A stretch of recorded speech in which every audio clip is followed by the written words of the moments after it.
spent about a year trying to familiarize ourselves with the tree of life, and which comes from the Hebrew wisdom tradition, and also has been explored by Christian mystics and occultists and people from all over. So in these strange times, Marc, what can we do with the tree of life? And I'm really fascinated to hear your take on it. Beautiful. So first of all, Andrew, it's beautiful to be with you, my friend. And our conversations are important to me for sure. And I know to many people. So it's a delight, and conversation is everything. So let's see if we can step into this. So let's try and just describe for a second what the tree of life is. And I was delighted to see your email. I was in the middle of working. I just saw this email from Andrew, Tree of Life. I said, oh, that's like, it's kind of like out of the level. What's Andrew doing with the Tree of Life? So I was in the middle of writing. I just wrote you like a one-line email. Oh my God, we got to talk about the Tree of Life. And you wrote back, yeah, let's talk about the Tree of Life. So the Tree of Life is one of it's my mother's milk. I mean, it's kind of in my body. It's core to my heart and soul. And I was just so delighted. So the Tree of Life is a description, and this is why it's so compelling, of the 10 Sephirot. And the 10 Sephirot, Sephirot, the 10 Sephirot, it's not the 10 spheres. They were Aristotelian spheres. They're not spheres. They're Sephirot. Now, the word Sephirah is the root of the word Sipur, story. So it's actually, if you read it carefully, right, the word Sephirah means three things. It means number, mispar, Sipur, story, and Sapir, light. And actually, the oldest Hebrew wisdom document, which has 455 words in it, called the Book of Creation, right, says that in the beginning there was Sipur, mispar, right, Sapir in some way. So in the beginning there was story. And anyone who was with us in the first hour, we talked about the ontology of story, that story is real. So the way, Andrew, that the Sephirot should be translated, and there's, of course, enormous confusion about them because A, they're translated from Hebrew to English, but even the Hebrew is esoteric, right, is kind of hidden. And I'm going to try, and whoever put me on my screen, I'm going to take myself off. So either I can see everyone else, see me and Andrew, but I want to just see me, whoever just did that. There we go. See, Andrew's fine. Okay, thank you, right? Who wants to stare at themselves the whole time they're talking? That's like a horror. It's like hell. Okay, so now we've got the whole screen again. So thank you. So the 10 spheres are not the 10 spheres. They're not the 10 illuminations. They're the 10 points of light or illuminations, but really they're the 10 stories. They're the 10 divine stories, or said differently, they're the 10 plot lines of reality.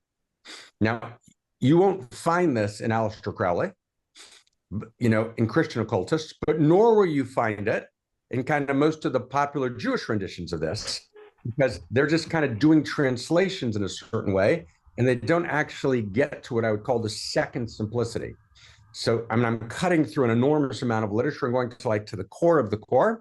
The Tree of Life is a description of the relationship between the 10 primary plot lines of reality, which are the 10 stories, which are the 10 divine stories of reality. And if you'd like, Andrew, this is just a possibility, and you may have a completely different direction, which I will follow with delight, but we could, for a moment, put some visions so people could see it for a second of the Tree of Life in the chat box, and then we could actually run through gently all 10 and try that would be wonderful. Yeah, because I have some idea about what they all mean, and it's probably a very amateur compared to you because of your background notion of them, but I have some idea, and I am fascinated that you call them a story, because I haven't heard that before. I mean, I know it makes total sense to me, but I've never heard that before. Right. That's why we hang it. But it's actually, the literature misses it for lots of reasons. There's a reason, and it because we don't have, we're not doing kind of a kind of deep scholarly dive, but there's a set of reasons why the Christian occultists who borrowed the Sephirot missed this notion. And there's a set of reasons why the Hebraicists missed the notion. Mm-hmm. You know, but let's for now, let's bracket why that was missed for a second. That would take us an hour. But let's just say that, and I want to say this with some measure of authority, right? Authority, not authority kind of like claimed, but authority in terms of having a sense of these texts, that actually the most accurate way, I mean, it's really what the word means. Sephirot means, it comes from Sefer Yetzirah, and it means at its core, Sipur, story, right? So I mean, and it's kind of shocking that we can miss the storyline of the Sephirot, which is that they are 10 stories, right? Or said better, plot lines. And what about the idea of attributes and attributes of God? Right. So they are understood often as, one of the ways they're popularly understood as these 10 attributes of the divine. But just between you and me, first of all, what the fuck does an attribute mean? What does that even mean? Right. So it means it's a quality. Okay. So it means it's part of the divine character, right? So it's one of the things, if it's part of the divine character, it means that it's one of the things that drives the story of manifest reality, which is animated by divinity. That's really what it means. And when we say attribute, if you actually trace it to its source, it means part of the divine character is this quality, and this quality drives, right, the intention of divinity. Now, if we actually have an understanding that I participate in the divine character, and that all of reality participates in the divine character, so it means that these qualities animate my interior, and they animate the interior of reality, and they actually drive reality, because qualities, as we know, when I'm angry, it's not just an attribute, it drives the conversation. When I'm filled with desire, right, it drives the conversation. When I have anxiety, so that which drives the action, right? So I would say evolution is divinity in action, right? Evolution is divinity in action. And the divine attributes are the qualities of disclosed divinity in the manifest world. And there's a dimension of the mystery, there's a dimension of the divine, which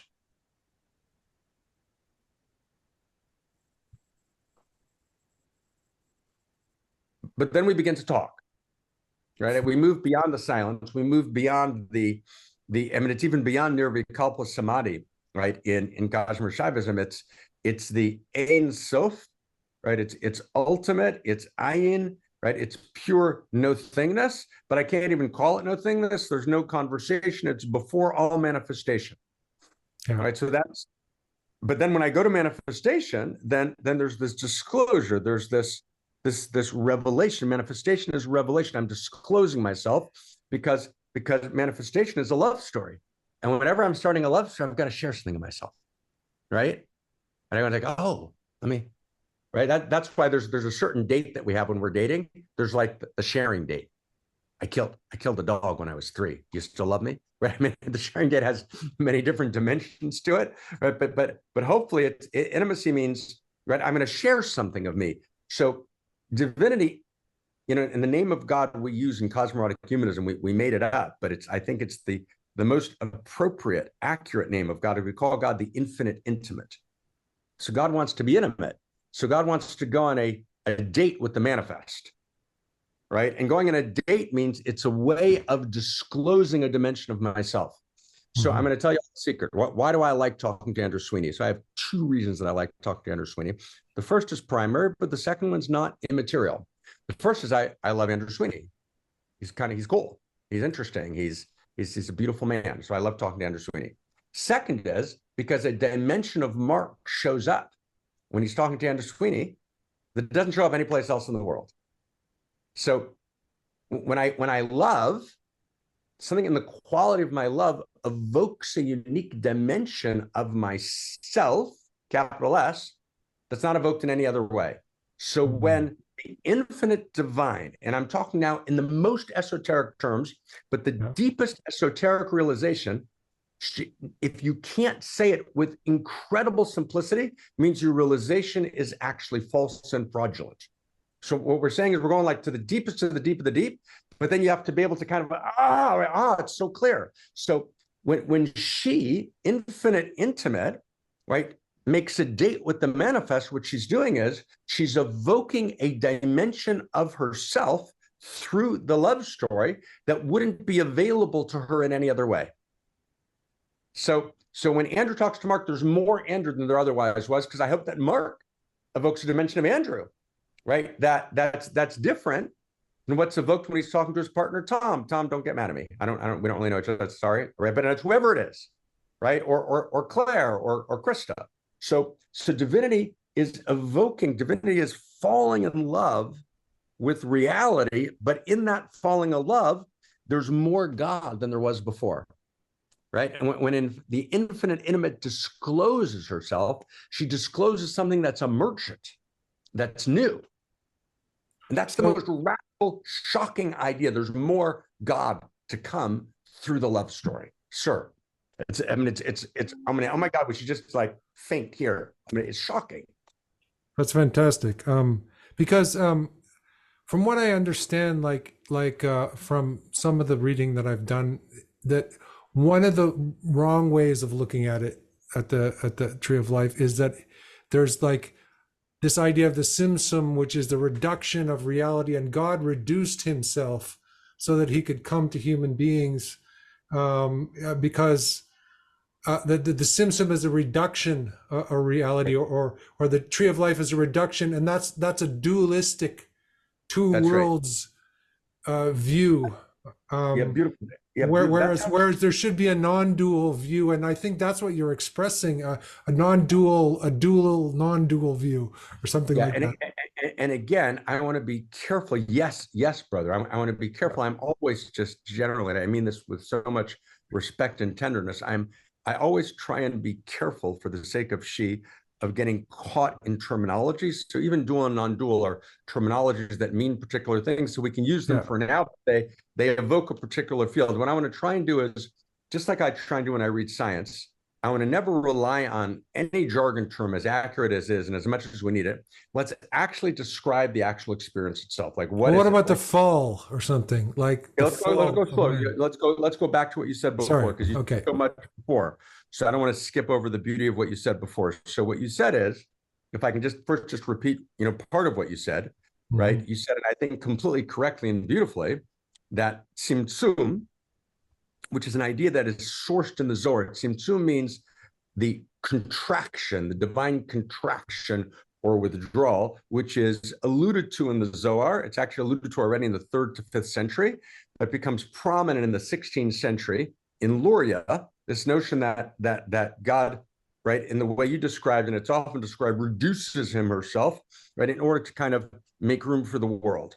So it's actually more subtle, and of course, as you're pointing to yourself, it's more subtle and more beautiful. So let's again think of the love story, okay? So, right, I love my student, I love my child, right? I love my dear friend, I love, right, my colleague so much. But let me just do parent and child, right? I drove my son Zion back to Maine. Keke and I drove him back to Maine, and Mariana Kaplan, his beautiful mom, picked him up. And, along the way, I was talking to him, and, there was an idea that I wanted him to get to. But I knew that if I explained the idea with utter precision, he would see and say, okay, right, got it. But then he wouldn't have chosen the idea, it wouldn't have emerged from him. And I knew that this idea was so important to him. So I stepped back. I kind of stepped back and just kind of created the space and left it with kind of seeds. I seeded some thoughts, and then he gathered the seeds, and then he articulated the idea. And there he was. He had it. It was his idea. It was his. Right? Now, had I somehow thrust it into him, right, it wouldn't have been his. So the notion of divinity creating by thrusting in, by thrusting forward, which is a masculine notion, right, of creation, which has enormous value, right, and exists in much of the creation stories, is what the Hebrew wisdom masters are saying, no, there is a thrusting, but before the thrusting, there's a withdrawal. I'm going to step back because I love Zion so much, and I want this idea to be his, and I want him to emerge.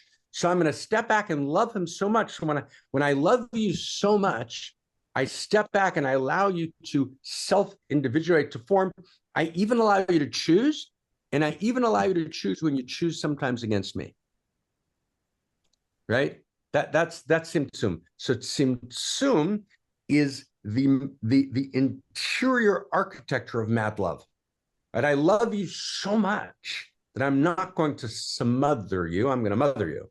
I'm not going to suffocate you. I'm going to birth you. Right? So Tzimtzum is this notion that not that divinity thrusts forward, but that divinity steps back, creates the space, and the space, right, is the space from which emerges, right, new God, which is humanity, new God, which is the biosphere, right? Rather than God being some kind of a dictator, in a sense. Rather than a dictatorial. So it's God that allows one to be creative.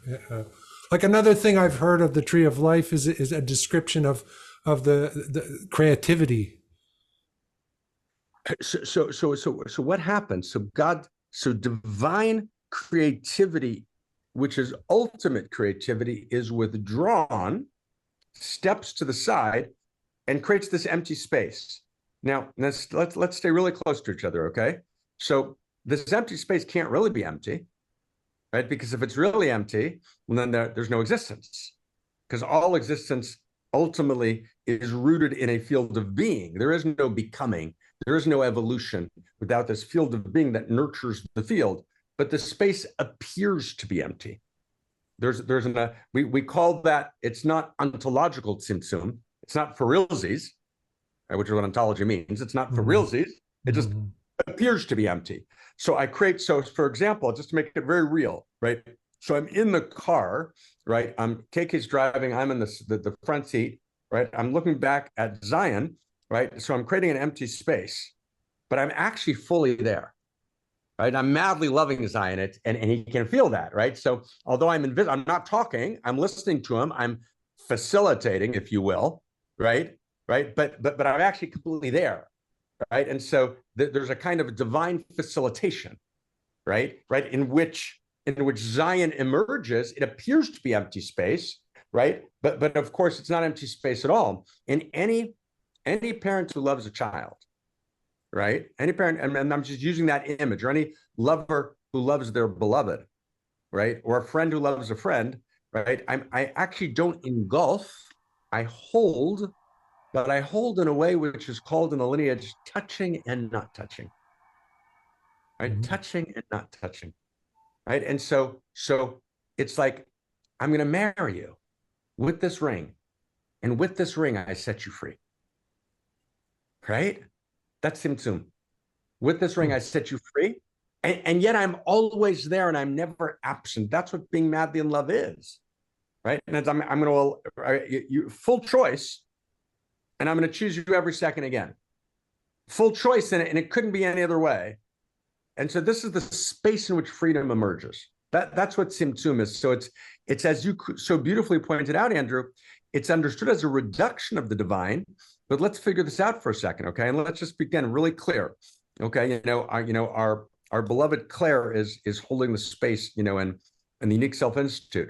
So Claire is we happen to know, is a mother, right? We just those of us know she's a mother. She's got I believe 3 daughters. Okay, so in the experience of the mother, is Claire a better mother if she imposes her will on her daughters? Right? Is she a more advanced mother, or is she a more advanced mother if she facilitates, right? If she creates space, right? So if she's the mother, right, the divine mother, the Shekhinah, is she more goddessly, right, by imposing her will? Or is she more goddessly, right, by stepping back and creating a space in which, right, her children can choose? So if it's the latter, then it's not a reduction of God, it's more God, right? In other words, if God steps back in order to allow worlds to choose, it's not a reduction of God, as you pointed out, it's often incorrectly assumed to be. Tzimtzum actually means God is so powerful, she's willing to apparently surrender in order to allow the human being the freedom to emerge. even at great risk and pain to the divine, which is the veil of tears, which is so often, right, the world of samsara. So that's Tzimtzum. I'm getting the Wow. image of birth here, right? Yeah. Yeah. No, it's precisely right. In other words, it's not a divine phallus thrusting forward, right? It's actually an already impregnated womb kind of birthing reality, stepping back and yet fully present. I mean, Andrew, maybe the image that most, if we can just share it, beloveds, right? The image that you can kind of capture it most is I have 4 kids, and I can remember with 3 of them teaching them to walk. Right? And remember that, right? When we teach your kid to walk, so you're holding your kid, right? Suzette, you remember with Justin, right? You're holding with Emily, you're holding your kid from behind, right? Tali, you remember you're holding your kid from behind, right? And there's this moment that you let go. Now, when you let go to allow your child to take that first step, you are closer to your child than you've ever been before. Right? It looks like you let go. But no, in that moment of letting go, you're mamish, literally mamish means literally ontologically, right? In Hasidism, you're closer than you've ever been before. Okay, so can I make a bit of a leap here? Please leap, brother. So if God doesn't appear to be here, that means he's here more than ever, so to speak, or the divine in a sense. So right. we look around and we look at the world, and it doesn't appear that God is here at all. It appears to be an awful fucking place at the moment, in many ways. A beautiful place as well, but yeah, no, totally. So let's be precise. I want to make it yes, and I want to be kind of very precise, because we have to avoid precision, which is not poetic. We have to avoid poetry, which is not precise. Right? Because we need that kind of, right, the purity of that synergy. So it's something like this. There's a text which says, right, in the book of Exodus, it says, Mi chamocha ba'elim Adonai, right? Who is like you, ba'elim, amongst the gods, Adonai, great divine. And so the masters, the prophets, the masters who witnessed terrible destruction and atrocity, they said sarcastically, cited in the Talmud, they said, Mi chamocha ba'ilmim Adonai, who is like you, who is mute God, right? In other words, essentially accusing God of silence, right? This, right? Where is God, right? Where is the divine voice? Mm-hmm. You read them carefully, right? And this is and it's so subtle, it's so beautiful, right? What they're saying is, first, we recognize the silence and we're devastated by the silence. And then we listen more deeply and we realize the silence is a silence of presence and it's not a silence of absence. And the distinction between those two is everything, right? And we know the distinction in our bodies, right? I sit with, with someone and we, the silence gets awkward because we really have nothing to say to each other and we don't have any depth together and there's no real love here. And, we don't have any more polite banter to cover over, right? The kind of pseudo emptiness. And then there's this depth of love where our love is so clear and so powerful and so potent that even if we go into silence, right, we actually know that the other is present, right, and more present than they've ever been.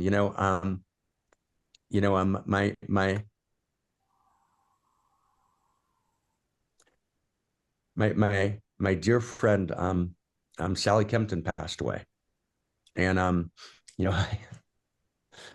said to KK, right, I have a text thread with her, that, just from a she passed away about 2.5 months ago. And I have my little text thread with Sally and I text her every night, right? And just send her a little text, right? And I can't actually say her name without just cheering up, right? And she's silent now, but she's more present than she's ever been, right? It's very clear that it's a silence of presence and that silence hasn't disappeared, that she's more present than ever, because that's what a love story is, right? That's what a love story is. And it's when we're deeply in love, and I'm not talking about romantic love. I'm talking about something much bigger, right? Yeah. Right, much bigger than a kind of narrow romantic love. This deep, real love, when I really love. So then, even when my beloved seems to be not available, right? And by the way, Sally did make me a promise to come back and visit, but she said, but only if I can. I'm not sure if I'll be able to. So she's not fulfilled that promise. And I want to kind of be clear about that. And so, Sally, we're holding you to it, right? But she's present. She's there. Right? It's a silence of presence, and there's not a bone in my body and my inner knowing that thinks that she's absent. That's silence of presence, right? And the only reason you can say, Andrew, as you know so well, I'm saying only what you know. And the only way you can say that this is a completely fucked up, horrible place so often is because we know that's not the way it's supposed to be. We know that it's an intimate universe. We know that the universe demands beauty, and it demands justice, and it demands goodness, and it demands kindness, which is why when it's not that way, right, when we experience evil, the opposite of live, right, then evil is a failure of intimacy. But if there's no intimate universe, we don't even notice that it's evil. So even in the aberration, we feel the silence of presence, right? Like, wow. Right, wow. Yeah. Cha. Cha. Cha.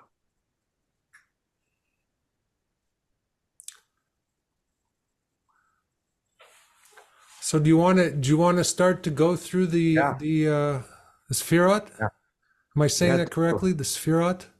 Sephirot. Got it. You're doing good, brother. Sephirot. Okay. Maybe what we'll do is here's a suggestion, brother. And I know I'm deeply aware that lots of people have come from one mountain. So here's a suggestion. Let's say instead of we'll do this maybe if this works, we'll do it in two parts, right? So we'll go. Let's say maybe now we'll do like the first few Sephirot. Let's say it's 2:38 my time. So we'll go to like, I don't know, 3:05, 3:10. We'll do like 25, 30 minutes. We'll do a kind of first take into it. And then we can, that way people can have shorter blocks to listen to. I know lots of people are late in Europe. And then we can do part two on the Sephirot. But let's start for sure. Let's start. I'm excited to start. And yeah. Yeah. Yeah. Mm. So where do we start? At the bottom or the top of the tree? Do you start with Malkuth or Keter? So we always start at the top of the tree, right? That's what I figured, but I wasn't sure. We're top of the tree people. So first, let's just talk. It's a tree of life. It's called Eitz Chaim. Eitz Chaim, right? It's a tree of life, right? Which is just a beautiful image. And just notice, right, that the Asherah, Astarte, right, who seems to be the pagan goddess, but isn't she also a tree of life? So where's this image of the tree of life coming from? And all of a sudden we begin to realize that actually at their source, the holy spark of paganism, of Asherah, of Astarte, actually lives in the center of the temple. Right? The holy spark of prophecy and of paganism actually meet at their root, right? And the difference is essential and huge, right? Now, prophecy is this massive critique of paganism, but at their root underneath, there's something sacred. And I want to say something.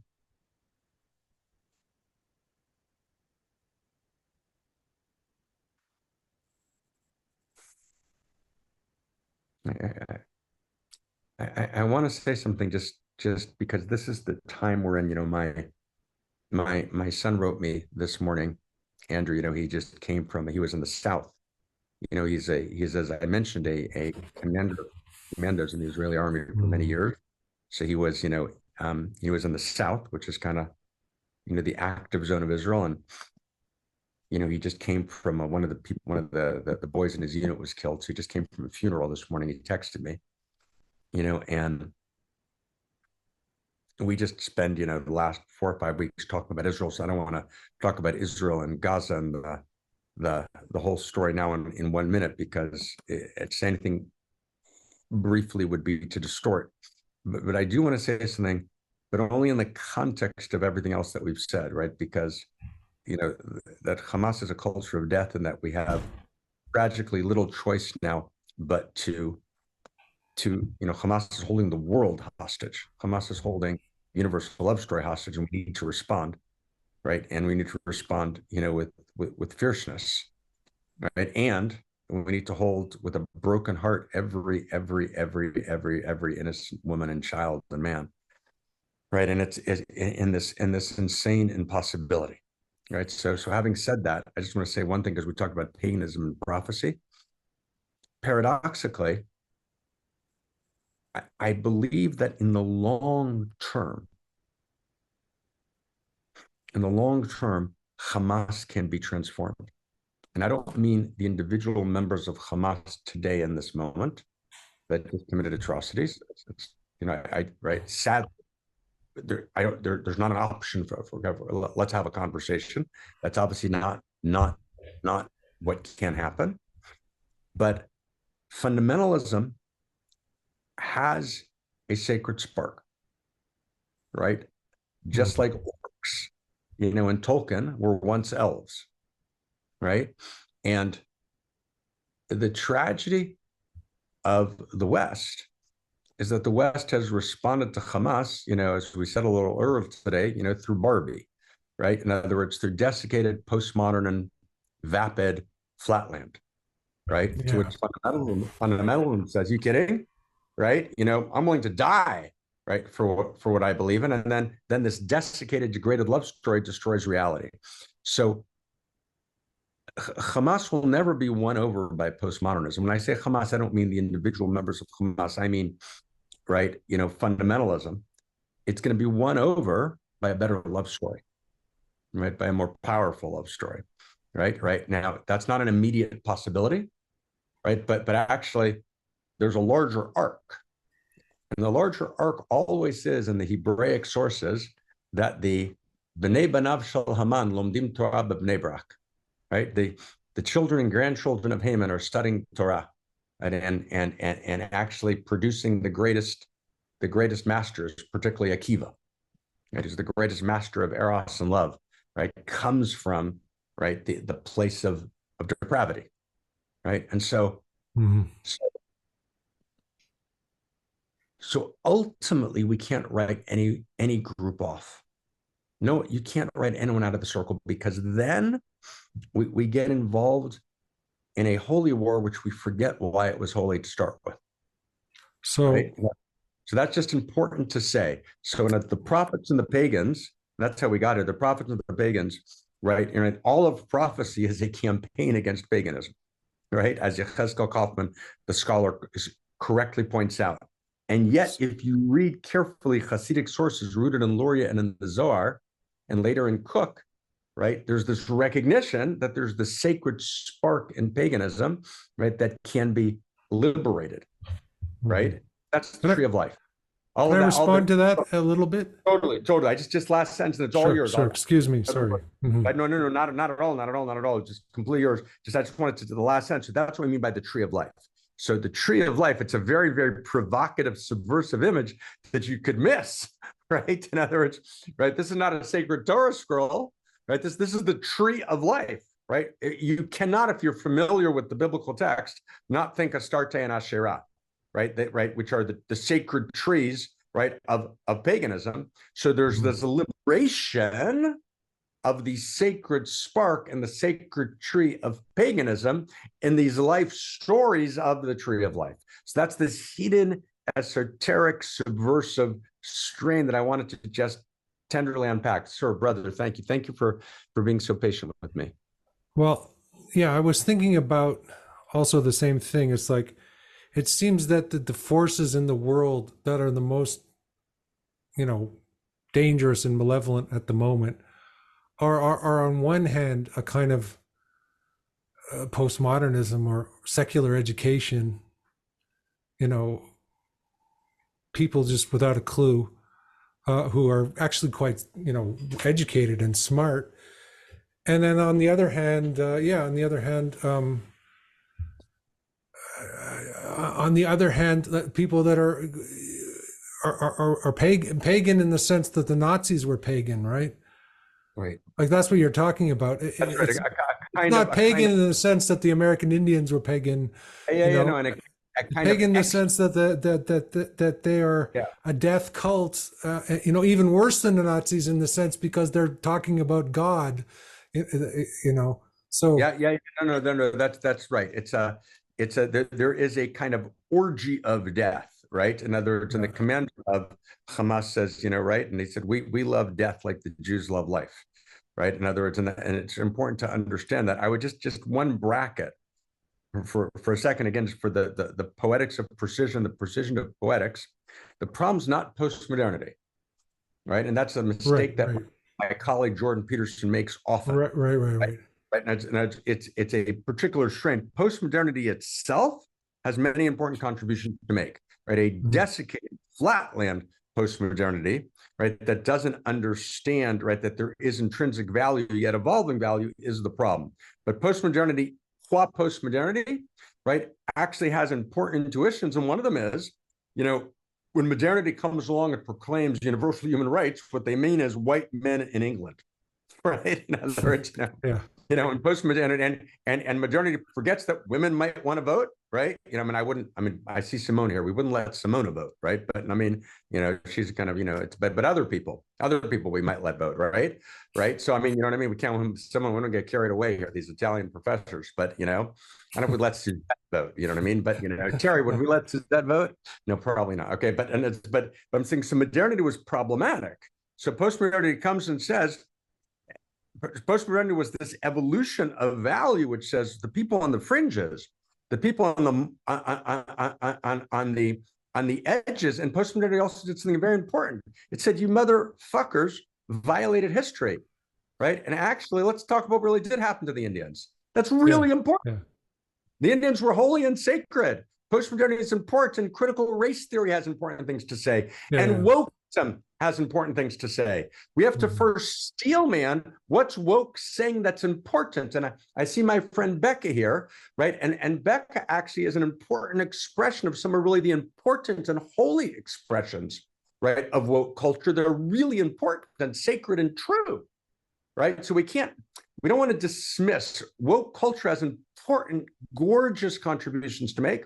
Postmodernity has gorgeous contributions to make. It's only when they go to their shadow place, which is sadly where they've gone, that we get into trouble. So I just want to be just careful not to.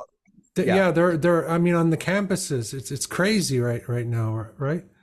Yes, that's a form of insanity. That's like the seems to me like the Hitler Youth just coming back. The campuses have gone insane. A campus where basically, right, we got to create safe spaces for microaggression, right? Which means that someone looked at you the wrong way and you celebrate atrocities of Hamas cutting off children's hands, right? The insanity of that, right? It's unbearable, right? That's correct. But again, at the same time, right, here's the thing. In order to create a new shared grammar of value, we have to be careful not to create demons. What we have to say, okay, right? Whenever someone tells me about postmodernity and dismisses postmodernity, I say, don't straw man postmodernity, steel man postmodernity. And steel man means, tell me what are the 5 crazy, smart, important things that postmodernity said. And if you do not get them, then shut the fuck up. Pardon the expression, right? You're just engaged in another demonizing straw manning. In other words, I need to understand the strength of every position before I critique its shadow version. We then need to integrate all of that, and that's love. That's homo amor. For me, I think the strengths are sort of obvious at this point. So that's why we kind of. I know that you know that. We kind of gloss over them because we see that it's in a really pathological. No, Andrew, state at the moment. I completely know that you know all this. This is not free. I know you know all this back and forth. This is more just so kind of in our record. We want to madly love, right? The liberated insights of. No, I'm glad you're doing that because I don't want to get stolen by the neoconservative kind of perspective either. And I think you're right in bringing that up, and that's great. Yeah. Yeah. Totally. Do we want to do let's do the first one in the tree of life. Okay. Yep. To play. Yeah. So it's Keter is the crown, correct? Keter is the crown. Keter is the crown. Keter is the crown. So and this it's is beyond the rest of them, and that's the supernal triangle that's beyond the. So take it away. Anyway. And that's just what I. No. Let's do this. So you give us a take. Let's switch it around. If you're up for it, you give us a take on Keter. Oh God. So it's like this is like me being tested at school. Yeah. So Keter is the crown, and Bina and Hokmah are the the king and the queen. Stay with Keter though. Give us Keter. Keter. So take it away, Andrew. I kind of think of Keter as sort of, well, I kind of think of Keter as Buddhist emptiness in the sense of a point, emptiness, luminosity in the Buddhist sense. Point of a point, like a point in a circle. It's the point, right? But it's also the whole thing. Right. Did I get that? Is there anything? No, that it's the point in the circle. It's also the whole thing. I just have to laugh for a second to share with everyone. Kiki just wrote me, I just saw the place. She just wrote me, right? Boo, stay focused. This is about the tree of life. You're going off topic. Focus. Okay, so focus. Okay, so here we go. Okay, Boo, I got you. That's the voice of goddess. That's Kiki saying focus. Okay, so we're now focusing on the tree of life. Okay. Yeah. So let's focus on the tree of life. So Andrew talks about the point in the middle of the circle, right? Which is all completely true. So let's try and do it like this, okay? So let's go slow. So Keter is Keter, Keter. And Keter means literally crown. Okay, yeah. So you've got a king and a queen, as you said, Andrew. To imagine the crown. So the crown is not the material wealth of the kingdom. The crown is this point of symbolic beauty that speaks of, that incarnates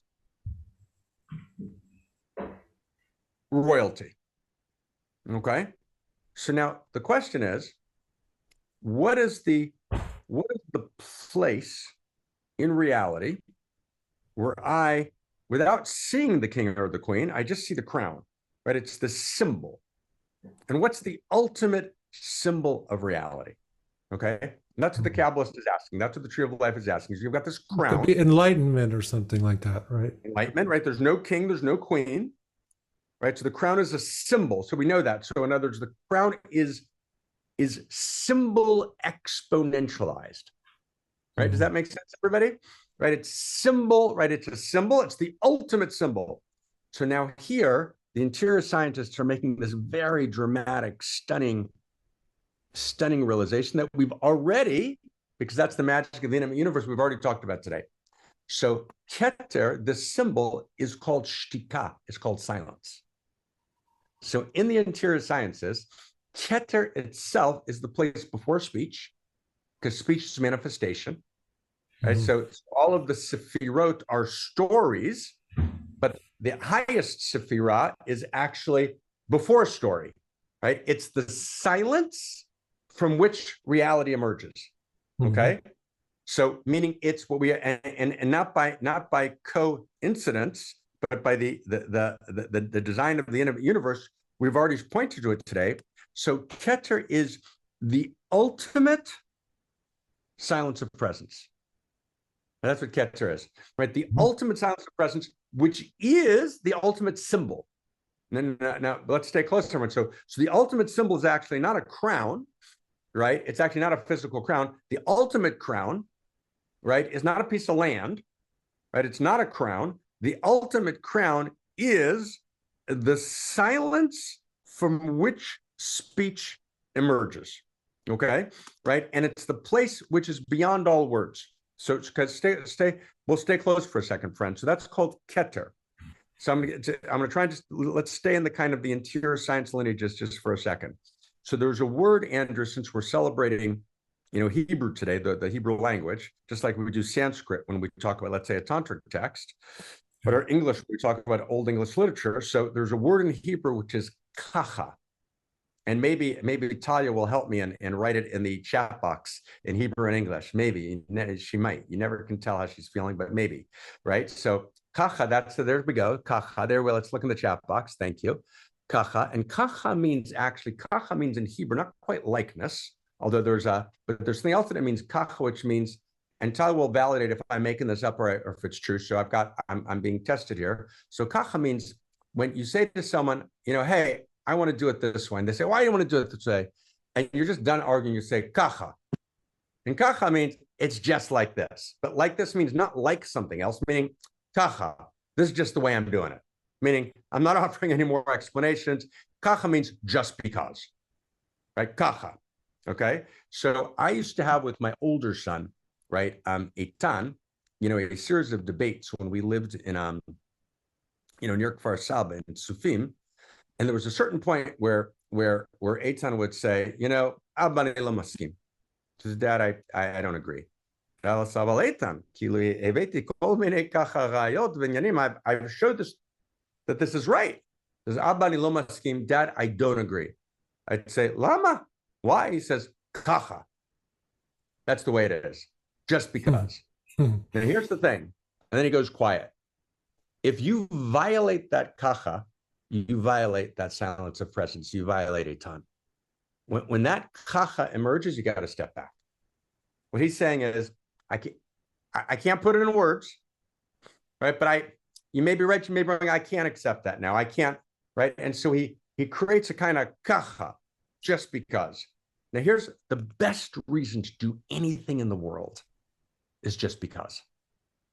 Right? I mean, it's beautiful, right? I'm going to just be with this. So Keter, so kacha, the word kacha, let's look at that word that, if you take a look for a second, that Talia put in the chat box. Let's see, where is it? Where did it go? Kacha. Maybe we'll put it again at the bottom of the chat box if we can. Okay? Just so we'll see the word for a second. So kacha, you see there's 3 letters. Everyone see in the chat box 3 letters? You see 3 letters there in Hebrew? Who can see in the chat box? So kacha is the 3 letters represent, says the Baal Shem Tov, the master of the Hasidic movement. Oh, right. My teacher's teacher. You see it there in the chat box, kacha? So he says, kacha is Keter kol haktarim. 3 letters. Keter, the crown, kol haktarim, of all crowns. Right? Keter is the crown of all crowns. Now, what does the crown of all crowns mean? And again, and that's not written anyplace. We're weaving together this kind of deep current. So the crown of all crowns is what the Zohar calls Rava Deravin in Aramaic. And Rava Deravin is an Aramaic phrase which means Ratzon HaRatzonot, the will of all wills. Right? The will of all wills. What's the will of all wills? Just because. So it's not, so we say a person. Is it like suchness or something like the Buddhist? It's a will that emerges from suchness that I can't, but it's not just suchness because it's in the world of becoming. It has a will, right? It's a will, right? In other words, right? So in other words, so I can't articulate. That's why it's a point and it's not just space. That's right? correct. Okay. That's correct. Exactly. That's right. So it's a point. So and at the point, Ratzon is the yud. Let's see if we can put a yud in the chat box. See, right. See, Talia, we got a yud in the chat box there. There's a yud. Where did it go? See, that little yud that's a point. The yud is called the yud and the kotzo shel yud. Is that a yud there? So you see that little point there? That's called kotzo shel yud. That's the point of the yud, and the point of the yud is called Keter. And Keter is the will of wills, which is the crown of crowns, which is right. I can't explain to you why we have to do it this way, and I can't assert this commonly. If I assert this often, it's usually just ego, right? Using, but if occasionally I say to you, you got to trust me, right? Eitan says to me, Dad, tacha, right? Just because. So there's a place to which I bow before the just because it's an expression of this primal will, which is fully mysterious. But when I access that clarified primal will, I honor it, right? So it's a last question. So what's the point source of love? Why do I love? Just because, right? I've heard right? that Keter also means sort of an ultimate compassion rune, which is why would it be that? I've heard it translated that way. So, And I was like, why is Keter the ultimate not compassion? quite ultimate compassion. In other words, it's ultimate in this. It's ultimate love. It's ultimate intimacy. But it's Ultimate more like love. Mm-hmm. but it's not love. It's the will to intimacy. In other words, again, I don't know. Probably this is the crowd that that comes to this thing. Andrew, I know everyone here is kind of pretty much I think what do they call it? Pansexual. This is a crowd that doesn't do sexuality. I know that. So you guys may check with friends. There might be friends here. Check with friends, okay, who have done Okay. sexuality. So there's this moment where you experience this drive, right, to sexuality. Why? Just because. That's Keter. Mm-hmm. That's Keter. Or is it something like the quest for the crown or something as well? Is there something like the quest for the ring or the I don't know what? It's this drive. It's this essential life force drive for life, and that's what sexuality is. It's the drive for life. It's for more contact that creates life. Again, don't do sexuality just on Keter. You need 9 other Sephirot, right? But we have to kind of dignify. It's the primal point of desire. It's the Yud. Right? If we put the crystal, you've got the Yud Hey Vav Hey someplace around, right? Yeah. So look at the name of God, the 4-letter name of God. Mm-hmm. Well, maybe it might appear. Let's just see if we can make some magic here, kind of together. Ready? Here we go, Andrew. Yes. Will it appear? Will it appear? Is there a seer? Is it near? In the chat box. It's in the chat box. Oh my God! There it is. Oh, okay. Okay. If you look at the Yud. Look at the Yud on the right. So the Yud, right, is Keter, but not the Yud's not Keter by itself. The Yud, the actual body of the Yud is Chochmah, but it's called Kotsocial Yud. If you look at the Yud on the top, there's this little chupshik on the top, on the left-hand side of the first letter that sticks up. This thing. It's like this little tiny. That's Kotsocial Yud, that's Keter. So Keter Yud is the point of the point, right? It's before you can explain it. Right? It's kacha. It's just because, right? But just because is the highest reason in the world, right? It's ratzon. Ratzon is will, and ratzon means I mashcheni acharecha, draw me after you, says the lover to the beloved in verse 3 and 4 of the Song of Songs. Draw me afterwards, draw me after you, right? Seduction, draw me after you. Narutza, and I will run towards you. Why am I running towards you? It's not rational. It's not to get something. It's not instrumental. It's not for a particular feeling, but this will arises in me, and it's this will, which is ultimately Eros love. It's ultimate desire. It's because, right? Why do I want to talk to Andrew? Just because. Everything else is the next, right? It's that part. It's beyond any instrumentality of any kind. Beyond instrumentality, beyond explanation, beyond even compassion's lower. It's lower. It's this ultimate, right? This ultimate drive. It's the will to creativity. It's the will to contact, right? It's the will, right? It's this ultimate will, right? And it's very beautiful, right? So that's the point of will. But it's just because it's kacha Keter kol hadarim, the crown of all crowns, and that will is before speech that lives in silence. And it's the silence, that will is the silence that births reality. So it's called in the interior science, it's called Sod HaChashmal, the secret of Chashmal. Chashmal in Hebrew means electricity, but Chashmal is actually a color that you see in a psychedelic experience, which is the account of the chariot. It's basically a prophetic psychedelic experience. And Chashmal is a particular color that you see, but the nature of the experience of the color is chash, silence, mal, from within which the word emerges. Right? So there's this silence that's pregnant. That's what we mean by a pregnant silence. Yeah. So reality is a pregnant silence. So that's Keter. That's the quality of Keter. But just notice, brother, that this Keter is it's a story of reality, right? In other words, you could tell your life story based on gathering your pregnant silences, right? And you could tell your life story by saying, "Oh wow," right? what are the moments, right, that you're in pregnant silences? I got to meet, 3 or 4 weeks ago, I got to meet Talia's husband, right, who's a beautiful rabbi and scholar and thinker. And so Talia and her holy rabbi husband kind of think together, what was our most beautiful moment of silence together? Right?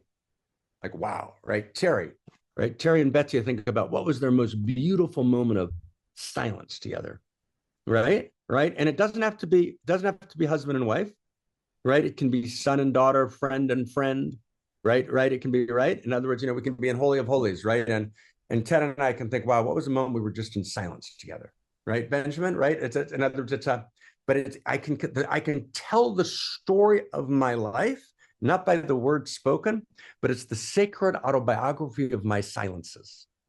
That's Keter. Mm-hmm. Right? That's Keter. Beautiful. Right? That's Keter. Right? And you notice none of this, look at all the books of Keter, none of it's there.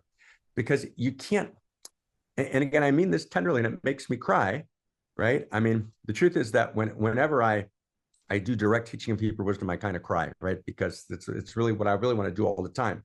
And I don't know why there's a medical crisis, and I don't know why I live in Vermont, and the world's a mystery, right? But it's so intensely beautiful, right? But the reason this is not in the books on this is not that it's being hidden. In other words, the nature of an esoteric text is that it's esoteric, it's hidden, but it's hidden in a way that it's completely revealed. So you can shout a secret in the marketplace and it will remain esoteric, it will remain a secret. So you know it, right, when you live it in the story of your life. And all of a sudden, yeah. Also, I would imagine that the thing about the arcana or the secrets are that they're never fully, they can never be fully expressed.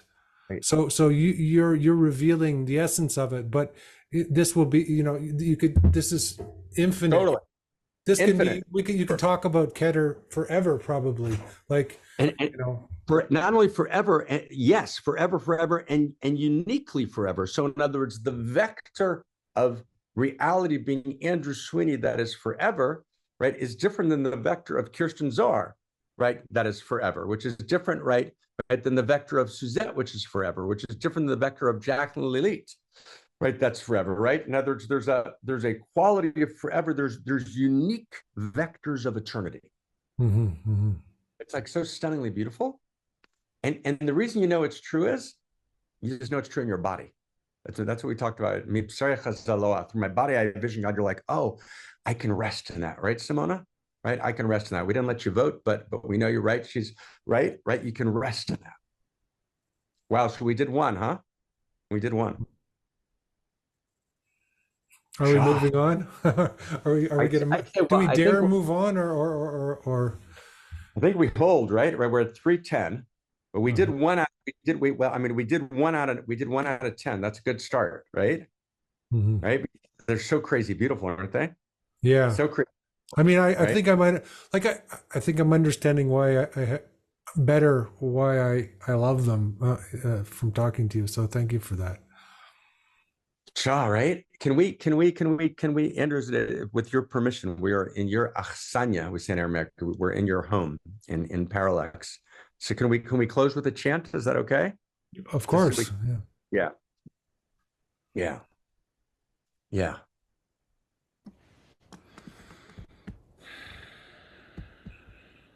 And this is a chant in which it was a chant written by the interior scientists, by the mystics. We don't have a source for it. Some of it is sourced in the prophets, but most of it's not. And it's just this kind of demand, this mad love, devotion, demand from the Shekhinah, from she to appear. Like, we need you, appear.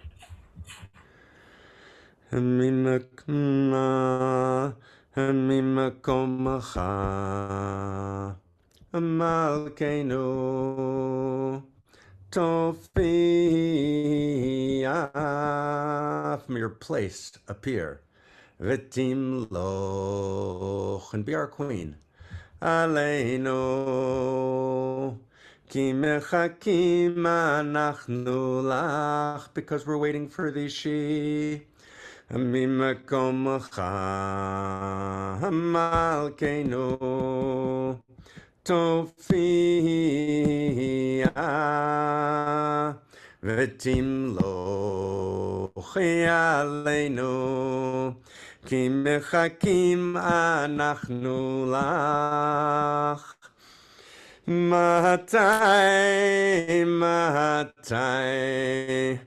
תמלוך בציון בקרוב בימינו לעולם ועד תשכון ותתגדל ותתקדש בתוך ירושלים עירך לדור ודור ולנצח נצחים ויעננו ותראנה מלכותך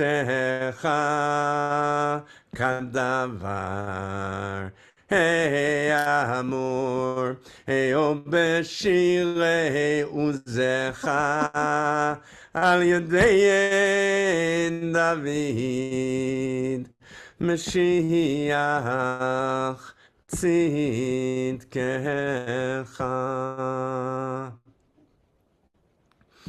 Ciao.